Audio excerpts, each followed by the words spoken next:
winning 3 Grammys for one song, which is Papa's a Rolling Stone. Oh, yeah. Yes. All the time,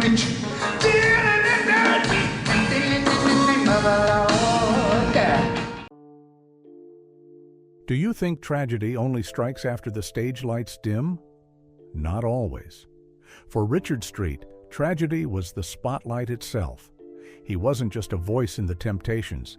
He was a man who carried loneliness through thousands of concert halls, a soul living amid fame, yet always pushed into the shadows. Behind his gentle smile and sweet vocals lay a string of secrets Motown never wanted him to speak of. Fleeting love affairs, escapes from the prison of fame, plans to break away, and leaked documents accusing Motown of skimming royalties, all buried for years. But piece by piece, the truth began to surface. As it came to light, people started asking, was Richard a victim, or did he drive himself to the edge? A forgotten artist, or a silent betrayer? If you think you know Richard Street, this video will make you step back, reconsider, and question everything. On October 5, 1942, in a dim, forgotten corner of Detroit, Michigan, Richard Allen Street let out his first cry. His fate seemed etched like a flash of lightning in a pitch-black sky. Brilliant, then swiftly fading into sorrow. Detroit, the city of soulful melodies and Motown dreams, was no kind place for a black child born into poverty. Richard grew up in a fractured family, his father gone without a trace, leaving his mother to raise 2 kids alone with calloused hands and a resilience worn by time. A cramped apartment on the city's west side, with peeling plaster walls and a crackling radio in the dead of night, was Richard's first world. In that harsh reality, music slipped into his soul like a warm flame in a freezing winter. His mother, steeped in gospel's love, would hum softly while cleaning their tiny kitchen. She sparked his endless passion, guiding his small hands to the keys of a piano in 1947. Each note from that rickety instrument was a vague promise of escape from a dead-end life. Yet life kept grinding down Richard's childhood. His father existed only in the scattered stories his mother told, and that absence left a void he could never fill. In 1948, at just 6 years old, Richard watched his mother collapse from exhaustion after a grueling day at the factory. Through silent tears, he learned life's first brutal lesson, that with nothing to lean on, music was his only refuge. By 1952, the 10-year-old was showing signs of raw talent. Richard's voice echoed through alleyways, startling passers-by with its power. Alongside Melvin Franklin, his close friend, once taken in by Richard's mother, they dreamed of spotlights and a life beyond poverty. Melvin's bass and Richard's rich baritone blended into a captivating harmony. On a June evening in 1956, they performed for the first time in a small coffee shop, delivering doo-wop with fiery passion. The applause, though sparse, lit an unquenchable ambition in Richard's heart. His big break came in September 1955, when he became the lead singer of Otis Williams and The Distance. With boundless energy and magnetic charm, he quickly became the focal point. Their single, Come On, released in April 1958, spread across Detroit, earning the group some local fame and a deal with Northern Records. Richard, with his captivating smile and rare confidence, began to envision stages far beyond the city limits. But life is never predictable. In July 1960, everything crumbled. Otis Williams, Melvin Franklin, and Al Bryant quietly left to form the Elgins, the precursor to the Temptations. Richard wasn't told, cast aside like a stranger, carrying a wound too deep to name. At 18, with a shattered heart and shaken faith, Richard refused to break. That fall, he tried to revive The Distance with a new lineup, but the old magic was gone. Lackluster gigs before sparse crowds in rundown bars felt like wandering a tunnel with no end. A flicker of hope appeared in 1964 when he joined the Monitors, a Motown act. Richard poured his dreams into this new path, but challenges kept coming. Their 1965 single, Say You, drifted through the charts like a faint breeze, leaving no mark. A year later, Greetings, This Is Uncle Sam climbed to number 21 on the R&B charts, but wasn't enough to pull him from obscurity. While performing, Richard worked in Motown's quality control department, quietly listening, advising, and supporting young acts like the Primettes.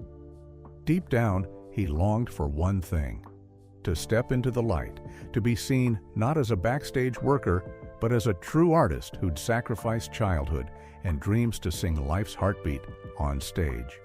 In November 1968, a door cracked open for Richard Street, but it came with a fresh wound. The Temptations, the group that once sidelined him, were in crisis as Paul Williams, their soul, spiraled into addiction and illness. Motown called Richard back, not to shine on stage, but to sing from behind the curtain. For nearly 2 years, from December 1968 to June 1970, he silently replaced Paul's vocals in live shows, while Paul lip-synced as if all was well. The applause rang out, but none was for Richard. He became a nameless shadow, a voice without a face, serving someone else's glory without credit. At 26, he felt the sting of being controlled, trapped in a role with no lines. The tragedy peaked in August 1971. Paul Williams left the group, unable to face his prolonged breakdowns, and 2 years later, on August 17, 1973, he was gone forever, alone.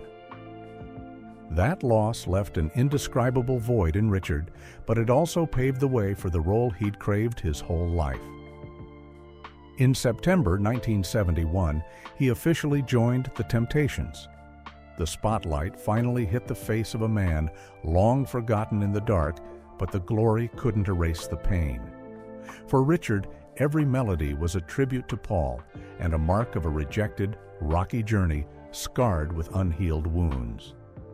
Richard's debut with the Temptations marked a turning point with no way back. He carried his past scars into a new era with the group. Alongside Damon Harris, he helped reshape their sound, pushing them into a bold, socially charged phase. But fame always demanded a price. As his career soared, Richard felt split between two worlds, one of dazzling lights and cheering crowds, the other of constant unease and gnawing loneliness. Life became an endless stage where he had to keep performing even when exhausted. Papa Was a Rollin' Stone, released in November 1972, launched the Temptations back to the top, hitting number 1 on the Billboard Hot 100 and winning 2 Grammys. For Richard, it wasn't just a hit, it was a confession hidden in every note. His deep baritone carried the doubt and pain of a father who abandoned their Detroit family years ago, a wound that never truly healed. The public's praise couldn't soothe the emptiness inside. Each show was a step onto the stage with a forced smile, hiding the heavy thoughts piling up like smoke behind the lights. As fame grew, Richard's personal life began to crack. In May 1969, he married Carolyn "Cal" Gill, lead singer of the Velvets, a beacon of calm amid his career storms. To many, they were a perfect Motown pair, blending two worlds seamlessly. But reality was harsher than outsiders could see. After Carolyn gave birth to their son, Richard Jr., on March 20, 1973, family pressures mounted. A grueling tour schedule left Richard absent from his own life. Endless nights on the road and brief draining visits home widened the gap between them. Carolyn, though strong, couldn't bear the prolonged solitude. It all shattered in July 1974 when a secret buried for 5 years surfaced. After a New York show, Richard learned his wife had discovered he was the father of an out-of-wedlock daughter, Brandy Chapman. The news was a knife to his already fragile life. Richard had tried to keep it hidden, but buried truths always find a way out. When Carolyn learned the truth, the shock was too much, and their bond broke completely. Their once laughter-filled home turned cold, with love replaced by resentment and long silences. Though Richard promised to support his daughter financially without letting outsiders disrupt their family, it wasn't enough to mend what was broken. In December 1976, another blow deepened Richard Street's wounds. Rumors swirled in the Motown community that he had another out-of-wedlock child, a girl named January Street, born from a brief fling with a dancer in Los Angeles. Though he never confirmed it, Richard felt the glare of judgment. Suspicious looks, malicious whispers, and fake concern from the press left him exposed in a storm. Tabloids seized the chance to paint him as an irresponsible star, further tarnishing the professional image he'd built. Despite the personal chaos, the Temptations' career kept climbing. On March 20th, 1973, their album Masterpiece dropped, marking a new peak, with its title track becoming an instant classic. Richard's powerful, emotional voice was the heart of songs like Hey Girl, I Like Your Style, and Heavenly. Yet his frustration grew. Under Motown's tight control, members like Otis Williams and Dennis Edwards were favored. Richard, despite his efforts, was seen as a stand-in, a shadow of Paul Williams. Group meetings grew tense as he demanded fair recognition. Otis's firm grip on control left Richard increasingly isolated. By April 1982, the album Reunion brought back David Ruffin and Eddie Kendricks, but pushed Richard to the sidelines. Though their single, Standing on the Top, with Rick James was a hit, Richard's role felt like an afterthought. Feeling overshadowed, he began questioning his worth in the group. The pressure built daily, and his body started to rebel. During a Chicago show on June 12, 1983, Richard suddenly struggled to breathe and had to stop mid-performance. Despite warnings to rest, he pressed on, haunted by the fear of being replaced, just as Paul had been. Around this time, his marriage hit its breaking point. In May 1983, a woman from Atlanta contacted him, revealing a son named Brandon Street, an unintended child Richard hadn't known about. Though kept quiet, the news was a ticking bomb threatening the reputation he'd fought to protect. Then, in October 1983, Carolyn could take no more and filed for divorce. Finalized in February 1984, the split crushed Richard. He lost his lifelong partner and custody of Richard Jr. In the days that followed, he'd drive aimlessly through Detroit streets, once the cradle of his musical dreams, now a mirror of regret and loss. The collapsed marriage, hidden romantic scandals, and relentless pressure from Motown left him drained. The group that once fueled his youthful dreams became a gilded cage where power plays, scheming, and favoritism choked his passion. Tensions erupted in August 1985 during a meeting in Los Angeles. Fed up with being sidelined, Richard demanded a fairer split of profits from hits like Papa Was a Rollin' Stone. Despite being a lead voice in many tracks, he was often ranked below Otis or Dennis. Otis, as the group's founder, flatly refused, asserting his authority. The rejection struck Richard's pride hard. A man who'd sacrificed family and health for the group now felt like a pawn in Motown's game. Glenn Leonard and Ron Tyson stayed silent, but the room's air was thick with tension. Richard left with a heavy heart, grappling with an unanswered question. Did he still belong here? In March 1987, things worsened. Backstage at a New York show, Richard overheard Otis and a Motown producer discussing plans to restructure the group, possibly replacing members, including him. Richard, who'd stepped in for Paul Williams, knew the industry's ruthlessness too well. From then on, he carried a sense of threat, as if one misstep could erase his name from music history. Sleepless nights followed, staring at hotel ceilings, wondering if his years of struggle were worth it. Richard's health was quietly but fiercely deteriorating. In May 1990, during an Atlanta performance, he collapsed mid-stage, gasping for air under blinding lights. At first, the crowd thought it was part of the act, but panic spread as he was rushed backstage in critical condition. Doctors diagnosed high blood pressure, the result of years of relentless work and bottled-up stress. Though urged to rest, he returned to the stage within a week, forcing a smile to mask a body falling apart. His fear of being forgotten outweighed physical pain. 2 years later, another shock hit. In July 1992, while rehearsing in Los Angeles, Richard suffered severe chest pain and was rushed to the hospital. Doctors found his urinary system riddled with stones, enough to threaten his life without immediate surgery. The 5-hour operation on August 6th felt like a brush with death. But what broke him more was Otis Williams's cold indifference, his longtime bandmate. While Richard lay half-conscious in recovery, Otis didn't check on him, but grilled him about missing a show. That callous voice marked the final fracture of a brotherhood Richard once held sacred. After over 2 decades of devotion, he felt like a disposable name. After much soul-searching, in mid-March 1993, Richard made the painful choice to leave the Temptations. Walking out of Motown's Detroit headquarters, he didn't look back, carrying a chilling sense of betrayal. Theo Peoples swiftly took his place, and Richard, at 50, was derailed. No more grand stages, no more fame.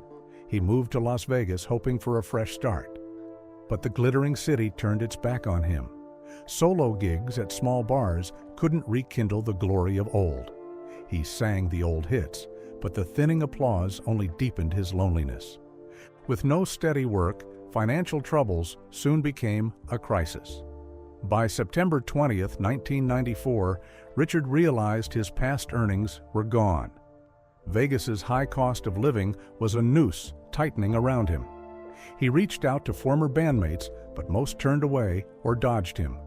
Even Motown, which once opened the door to fame, now ignored him. Richard, whose voice graced Grammy-winning love songs, struggled to pay the electric bill. Some nights he sat silently in his small apartment, staring at the glowing city, questioning if that dazzling career was ever truly his. Still, he clung to rare gigs with Damon Harris, another ex-Temptation, starting in November 1995. But in the harsh reality, those efforts were like drops in a scorched desert. His personal life fared no better. In April 1996, Richard got a message from Richard Jr., now grown, filled with resentment for his father's long absence during his childhood. The brief exchange reopened a raw wound as Richard faced the truth. He wasn't there when his son needed him most. Meanwhile, secrets about his out-of-wedlock children, Brandy Chapman, January Street, and Brandon Street, resurfaced. Some relatives whispered he was an irresponsible father. Though he'd tried to provide financially, those efforts couldn't erase the guilt and failure he felt, not just in his career, but as a dad. In December 1995, a faint light appeared when he married Cynthia Ramirez, his second wife. Cynthia's patience and warmth gave him rare moments of peace, but even that love couldn't dispel the lingering emptiness. Vegas, with its flashy lights, only made him feel more lost. Richard often thought back to Detroit, where his dreams began with Melvin Franklin, now just distant memories. Leaving the Temptations didn't just strip his fame, it erased part of his identity. Solo gigs in dim bars with sparse crowds were a cruel mirror of the truth. Richard Street was no longer the icon he'd been. Yet, amid hardship and despair, he clung fiercely to music. In June 2000, a new opportunity arose. Richard became a regular guest on the R&B Showcase radio show in South Jersey, sharing memories of his Temptations heyday. The show offered rare comfort, but also reflected the oblivion closing in. Soon after, he began writing his memoir, Ball of Confusion. My Life as a Temptin' Temptation with Gary Flanagan. It was a chance to tell untold stories, but each page wasn't just a recounting, it reopened old wounds. The book became a journey of facing the pain of being sidelined and forgotten. Cynthia, his second wife, stayed by his side, soothing sleepless nights, but the loneliness in Richard's heart grew too vast to fill.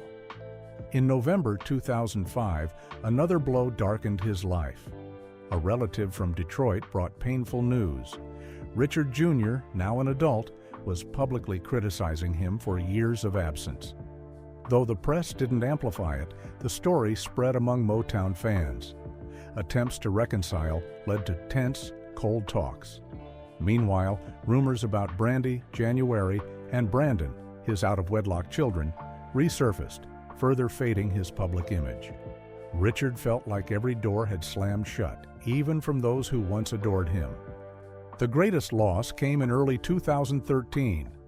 On February 18th, Damon Harris, his close friend and fellow ex-Temptation, died after a long battle with cancer. Just 9 days later, on February 27th, Richard himself collapsed in their Las Vegas apartment. Cynthia frantically called for help, but it was too late. St. Rose Dominican Hospital confirmed the cause: a pulmonary embolism, a silent killer that took him at 70. He left behind an unfinished manuscript and a legacy yet to be fully honored. On March 14, 2013, his funeral was held in Cypress, California. Cynthia, his children, and a small group of fans attended. The ceremony was steeped in somber silence, heavy with unanswered questions. Why did a music legend fade so quietly? Why did Motown offer no real tribute? On March 15th, Otis Williams sent a brief condolence, seen by many as a hollow gesture. Online forums and social media erupted with anger. Fans called him a forgotten hero of Motown, demanding justice for an artist who helped craft America's musical legacy. In October 2014, Ball of Confusion was published, completed by Gary Flanagan after years of delay. The memoir opened a window into Richard Street's complex inner world, the warm baritone of the Temptations. Its pages rang like a bell from the past, revealing hidden corners of his life. Behind the glamour were untold stories of affairs, exploitation by Motown, and quiet rifts within a seemingly untouchable group. Richard emerged not just a gifted artist, but a conflicted man, weighed down by unnamed secrets and private battles never shared with fans. Back in July 1973, when Richard was at his career's peak, though still on the edges of the Temptations' spotlight, his captivating voice and charisma made him a Motown standout. But beneath the dazzle was a fragile soul, craving connection yet drawn to fleeting ties. At a Chicago after-party, he met Linda, a young magnetic dancer, and their brief encounter led to a lifelong consequence. In August 1969, Linda revealed the birth of a daughter, Brandy Chapman, from their short fling. The news hit just as Richard had married Carolyn "Cal" Gill, lead singer of the Velvets. His seemingly perfect life teetered.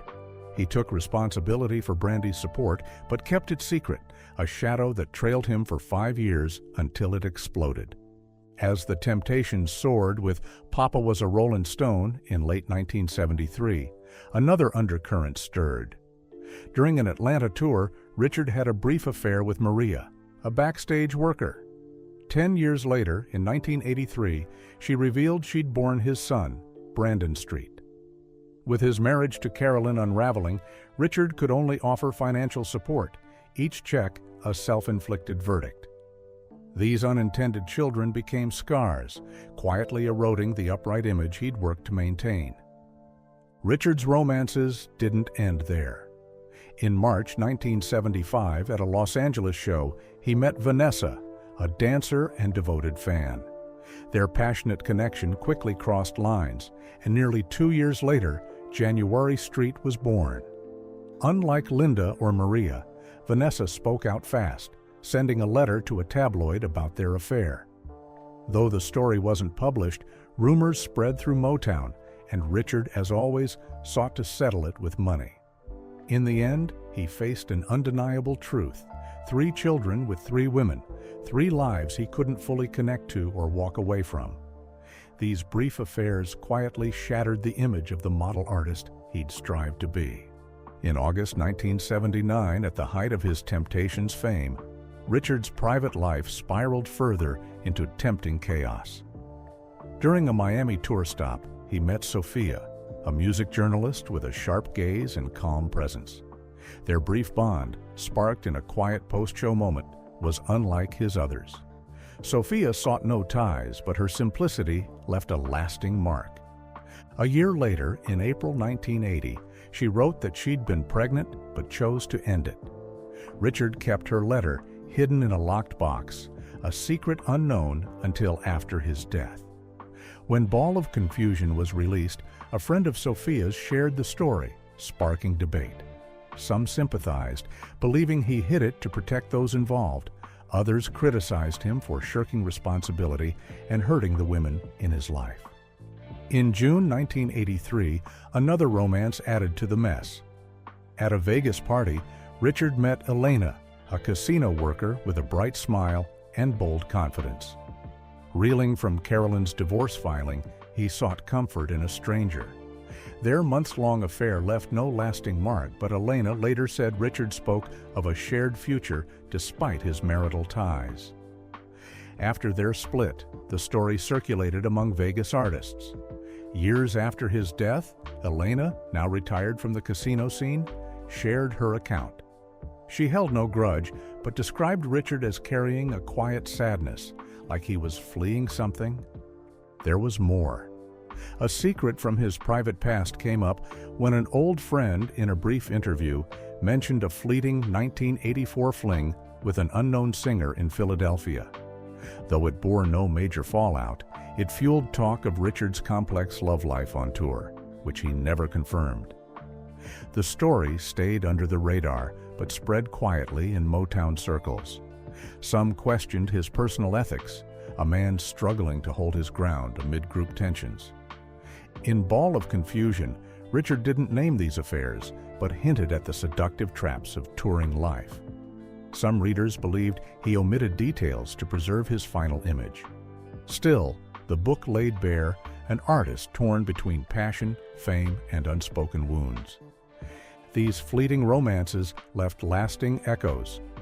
After Ball of Confusion's release, fans wondered how many other untold stories Richard buried. Some speculated on X in 2015 that he'd been seen with women at European gigs in the late 80s, deepening the contradictions in his image. A dedicated artist with a shadowed side. His legacy, once dimmed by Motown's neglect, grew murkier with unverified personal tales, making his story even more tangled. Amid personal turmoil, Richard faced crushing exploitation in the industry he'd given everything to. In June 1975, he discovered that the massive profits from Papa Was a Rolling Stone weren't shared fairly. Despite being a lead voice, his cut was shockingly small. Suspicions of favoritism toward Otis Williams and original members grew. He hired an independent lawyer to review contracts, uncovering terms that let Motown keep most profits for production costs. With little leverage, Richard swallowed vague assurances that it's just industry standard. Fearing a lawsuit could ruin his career, he quietly noted details in a notebook. He never went public, wary of Motown's power to crush his name and work. After his memoir's release, friend Gary Flanagan said he'd seen the notebook, though some pages were missing after Richard's death. In September 1980, doubts were reinforced by an old contract copy from a former colleague, showing tour revenue funneled to closed funds only Otis and his allies could touch. Richard, furious, stayed silent, knowing exposing it would be like attacking the platform that made him. Those injustices smoldered, eroding the pride of an artist denied his due. In Ball of Confusion, he alluded to them with a mournful tone, letting readers judge for themselves. Richard's secrets kept seeping out like a breached dam. His book not only bared his personal struggles and Motown's wrongs, but also revealed the long simmering rifts within the Temptations, silent battles he carried to his grave. Clashes with members like Dennis Edwards and Allie Ollie Woodson, hidden beneath the stage's glow, shocked fans when exposed. In May 1972, joining the Temptations, Richard entered a world like a battlefield. Under Otis Williams's direction, the group ran like a flawless machine, but cracks lurked within. Dennis Edwards, with his commanding tenor, was the brightest star. Richard, vital to hits like Superstar, Remember How You Got Where You Are, with his warm baritone, soon saw the spotlight rarely lingered on him. In June, during a Detroit rehearsal, Dennis took a solo meant for Richard. Though he stayed calm, the slight stung. A mix of envy and disappointment began to fester, while Dennis, brimming with near arrogance, didn't notice he'd ignited a lasting feud. By March 1974, tensions boiled over. After Dennis's standout masterpiece performance in New York, a backstage jab became the breaking point. Richard, once the distant score, wouldn't accept being a minor player. A studio argument the next day left the group barely speaking for days. Though Otis mediated, his bias toward Dennis, Motown's darling, left Richard isolated. He poured his frustration into a diary, later fueling ball of confusion. The storm barely settled when, in September 1984, Ollie Woodson joined. His soulful voice and magnetic stage presence stole the focus. Treat Her Like a Lady, out that November, cemented Ollie's place. Richard, after a decade's loyalty, felt pushed to the margins. In an October meeting, Ollie suggested taking most solos for the next album to meet fan tastes. Richard saw his role threatened. A rehearsal clash in Los Angeles days later saw Richard call out Ollie for hogging the spotlight, while Ollie dismissed him as oversensitive. Otis's quick intervention couldn't mend the glaring rift. Though never public, these conflicts echoed in fan gossip. A March 1975 Detroit Forum post claimed Richard and Dennis nearly fought backstage. Such rumors muddied Richard's image. Some backed him, seeing him eclipsed by stars like Dennis and Ollie. Others deemed him rigid, hard to gel with. Richard knew of the whispers, but held his tongue, as arguing would only cut deeper into his battered pride. In April 1990, another Motown slight deepened his distrust of the label that launched him. Auditing a European tour's finances, he found a suspicious management fee slashed from their pay. The murky math suggested Motown inflated costs to pocket profits. His demand for answers got a curt, evasive reply, citing contract fine print. Furious and betrayed, Richard stayed mum publicly. The story resurfaced after his death, shared by close friends on forums. Ex-posts in 2023 hinted he'd collected proof of misdeeds, but never acted, likely fearing legal or Motown's wrath. All these buried tensions surfaced with Ball of Confusion. The memoir showed a profound Richard, an artist of grit torn between passion and unseen scars. It also ignited debate. Was he merely a victim, or did he amplify his woes to cover personal missteps? Beyond music, his fragmented life, unnamed lovers, murky financial disputes, and Motown's grip made him a complex figure. A man caught in bad choices and systemic unfairness. A gifted yet wounded icon, both pitied and judged. The voice that once mesmerized now stands as a conflicted soul, fighting endlessly on the sidelines. His legacy, once overshadowed by the Temptations' legend, is now a vivid mosaic where fact and rumor blend, and the true Richard Street lingers, haunting those who loved him. In March 2013, a personal disclosure rocked fans. Clara, a former lighting tech on a 1989 Temptations European tour, posted a blog about her brief bond with Richard in London. Though inconsequential, her account revealed a darker side: Richard's strain as a star. Label pressures, relentless schedules, and personal missteps left him in an invisible cage. The post, while not mainstream news, spread fast online. Many empathized with the trapped artist, while others condemned his unchecked romantic life as proof of recklessness. The debate thrust Richard's public image into further turmoil. In July 2016, another tale emerged, thickening his legacy's conflicts. A former Motown staffer on a music podcast claimed Richard secretly planned to leave the Temptations in 1992 to form his own group. He'd met Detroit musicians, hoping to reclaim his career from Motown and Otis's shadow. The plan fizzled, but its existence showed his deep frustration. When the podcast aired, fans split. Some saw it as a brave bid for freedom, others as disloyalty to the group's bond. The story raised stark questions about loyalty, a core Temptations value. In February 2020, a small but heartfelt event in Detroit honored Richard on the 7th anniversary of his death. Fans held a concert celebrating his contributions. Yet it was overshadowed by a grander Motown gala where Otis Williams and founders were lionized. The gap in recognition versus reality, though unspoken, highlighted the distance Richard always felt. A post that day questioning fairness sparked online buzz, but changed nothing. Richard remained tied to the Temptations' shadow, not a shining individual, but a fragment of their collective myth. Posthumous revelations have left Richard Street's image conflicted. No longer just a powerful voice, he's now a man torn by personal drives and industry chains. An indie music mag summed up the disputes with a bitter line. Richard was a forgotten star, a hero stuck between triumph and tragedy.